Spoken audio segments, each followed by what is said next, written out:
আসসালামু আলাইকুম। এখন শুনবেন সংবাদ শিরোনাম।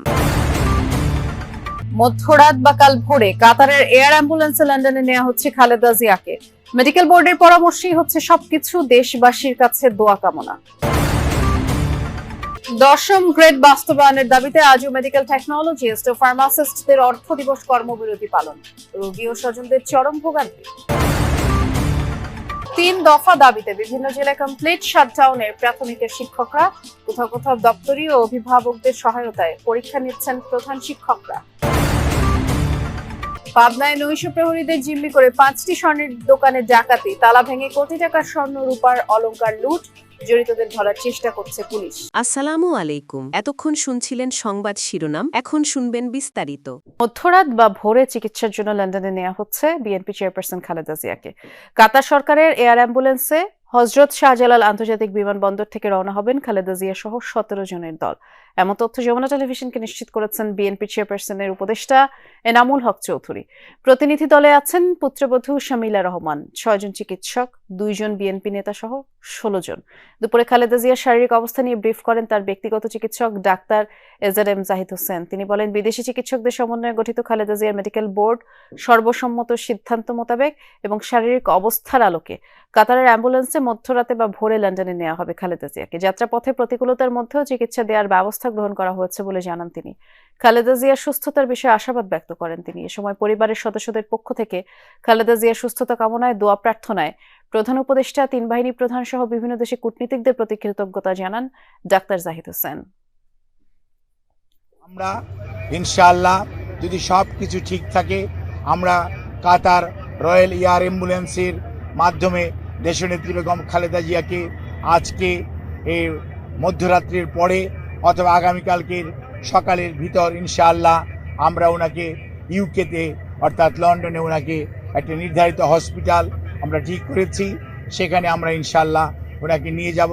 বেগম খালেদা জিয়া কাতার এয়ারওয়েজে অ্যাম্বুলেন্সে যাওয়ার সম্ভাবনা আছে আগামীকালকে সকালে। অলরেডি কাতার সরকার অ্যাপ্রুভ করছে অ্যাম্বুলেন্স আসার জন্য। লন্ডনে যাবেন, লন্ডন ব্রিজ হসপিটালে ভর্তি হওয়ার জন্য। বিএনপি চেয়ারপারসন বেগম খালেদা জিয়ার দ্রুত আরোগ্য কামনায় আজও দেশের বিভিন্ন স্থানে দোয়া মাহফিলের আয়োজন করা হয়। সিলেটে হযরত শাহজালাল রহমতুল্লাহ আলাইহির মাজার মসজিদ প্রাঙ্গণে মিলাদ ও দোয়া মাহফিল অনুষ্ঠিত হয়। অংশ নেন বিএনপির সহ সাংগঠনিক সম্পাদক মিফতা সিদ্দিকী সহ দলের বিভিন্ন ইউনিটের নেতাকর্মীরা। বেগম খালেদা জিয়ার সুস্থতা কামনায় বিশেষ দোয়া করা হয়। বিএনপি চেয়ারপারসন দ্রুত সুস্থ হয়ে উঠবেন বলে প্রত্যাশা জানান নেতাকর্মীরা। মুন্সিগঞ্জের শ্রীনগরে দোয়া মাহফিলের আয়োজন করে উপজেলা যুবদল। উপস্থিত ছিলেন বিএনপির কেন্দ্রীয় নির্বাহী কমিটির স্বেচ্ছাসেবক বিষয়ক সম্পাদক মির শরফত আলী সপু। বেগম খালেদা জিয়া দ্রুত সুস্থ হয়ে গণতন্ত্র পুনঃপ্রতিষ্ঠায় গুরুত্বপূর্ণ ভূমিকা রাখবেন বলে আশাবাদ জানান বিএনপি নেতাকর্মীরা। এর জন্য দেশবাসীর দোয়া চান তারা। বেগম খালেদা জিয়ার সুস্থতা কামনায় সিরাজগঞ্জে দোয়া মাহফিলের আয়োজন করে জেলা বিএনপি। হৈমবালা বালিকা উচ্চ বিদ্যালয় প্রাঙ্গণে এই দোয়া মাহফিল অনুষ্ঠিত হয়। স্কুলের শিক্ষার্থী, অভিভাবক সহ বিভিন্ন শ্রেণী পেশার মানুষ এতে অংশ নেন। নাটোরে জেলা আইনজীবী সমিতির উদ্যোগে দোয়া মাহফিল অনুষ্ঠিত হয়েছে। দুপুরে শহরের কোট বায়তুল আমান জামে মসজিদে আয়োজিত দোয়া মাহফিলে আইনজীবী সমিতির সদস্যরা অংশ নেন। বিএনপি চেয়ারপারসন বেগম খালেদা জিয়া যেন দ্রুত সুস্থ হয়ে ওঠেন, এজন্য সৃষ্টিকর্তার কাছে প্রার্থনা করেন সবাই। নতুন করে আরো 36 আসনে ধানের শীষের প্রার্থীর নাম ঘোষণা করেছে বিএনপি। এর মধ্যে রয়েছে পূর্বের ঘোষণার পর স্থগিত হওয়া মাদারীপুর 1 আসনে নতুন প্রার্থীর নাম। বিএনপি মহাসচিব জানিয়েছেন, ঘোষিত তালিকার পরিবর্তন হওয়ার সম্ভাবনা নেই। বৃহস্পতিবার বিএনপি চেয়ারপারসন গুলশান কার্যালয়ে সংবাদ সম্মেলনে দলের পক্ষ থেকে প্রার্থী তালিকা ঘোষণা করেন মহাসচিব মির্জা ফখরুল ইসলাম আলমগীর। জানান, ঘোষণা বাকি 28 আসনে প্রার্থী চূড়ান্ত হবে শরিকদের সাথে আলোচনার পর। যদিও দ্বিতীয় দফা ঘোষিত তালিকায় যুগপৎ শরিকদের চাওয়া অনেকেই আসনে বিএনপি দলীয় প্রার্থী ঘোষণা করেছে।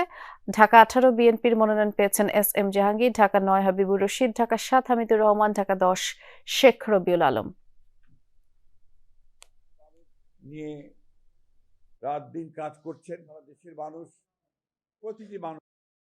আরও 36টি আসনে আমরা আপনার নাম ঘোষণা করছি এবং আরও অনেকগুলো থেকে যাচ্ছে, বোধহয় 20-25টার মতো থেকে যাবে, 24টার মতো। সেগুলো হচ্ছে আপনার আমাদের যে অ্যালায়েন্সের সঙ্গে যারা আছেন তাদেরগুলো, এবং আমাদের 2-1টা আপনার ডিসিশন হবে, সেগুলো আমরা আরও পরে ঘোষণা করব।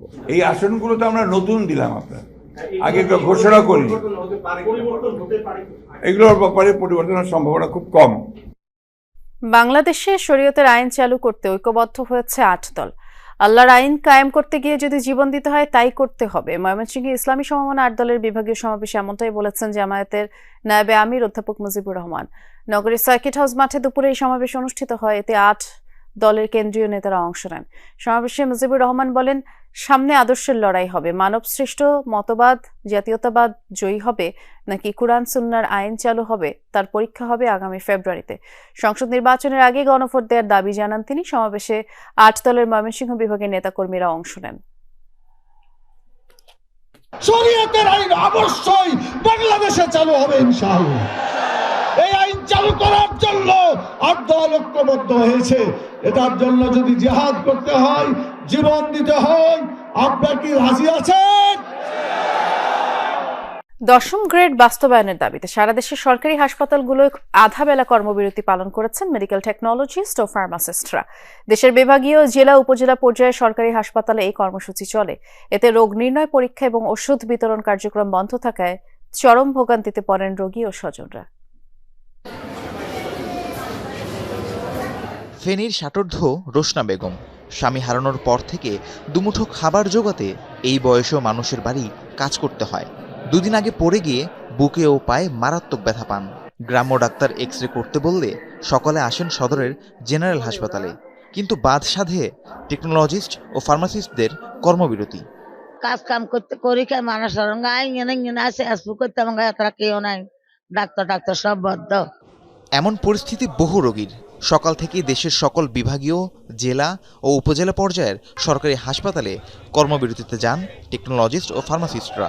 এতে বন্ধ হয়ে যায় রোগ নির্ণয়, পরীক্ষা এবং ওষুধ বিতরণ কার্যক্রম। মৌলিক সেবা থেকে বঞ্চিত হতে হয় অসংখ্য মানুষকে। আমার বলছি এখানে আসার জন্য, এখানে আসছি, সব বন্ধ, তালা মারা, সব কিছু বন্ধ। এখন কি কিছু বুঝতেছি না, কেন যে তারা চলে গেছে এটাই তো বুঝি না। বন্ধ বলতেছে, পরে নাকি আসবে, কখন আসবে, রোগী কি মারা যাবে নাকি? এখন এক্সরেটা আমি তো জরুরি করতে পারছি না, কি করতাম। যাদের সামর্থ্য ছিল তারা পরীক্ষা নিরীক্ষার জন্য ছুটে যান বেসরকারি ডায়াগনস্টিক সেন্টারে, কিন্তু নিম্ন আয়ের মানুষের সেই গতিও নেই। হাসপাতালে ঘন্টার পর ঘন্টা অপেক্ষায় থাকতে হয় তাদের। ঠিক কোন অপরাধে এমন দুর্ভোগ পোহাতে হচ্ছে জানা নেই কারোরই। বাইরের টেস্টগুলো করাইছি, এখন আজকের আবার আসছে, আজকের বলে 12টা পর্যন্ত হ্যাঁ কর্মবিরতি চলে, 12টার পর হ্যাঁ বলা যায় না, ঠিক মতো তারা করতে পারবে না। রিপোর্ট দেওয়ার কথা দেবে 8টায়, হে রুগী 12টায় দিলে হ্যাঁ 12টা দিয়ে তো 2টাও বাজাইতে পারে, তাহলে রুগীটা কি মহাশ রুগী, এটাকে বাঁচবে? আমরা তো গরিব মানুষ, আমরা তো আর বড় লোক না। তা আমাদের 2 টাকা বাঁচানোর জন্য তো আমরা সরকারি হাসপাতালে আসি। এখন সরকারি হাসপাতালে আসে যদি আমরা সেবা না পাই, ওষুধওয়ালারা বলছে যে 12টার পর ছাড়া আমরা ওষুধ দিতে পারবো না, তাহলে ধরেন আমার এই সমস্যা না, আমরা এতক্ষণ রুগী মানুষ কিভাবে দাঁড়ায় থাকি।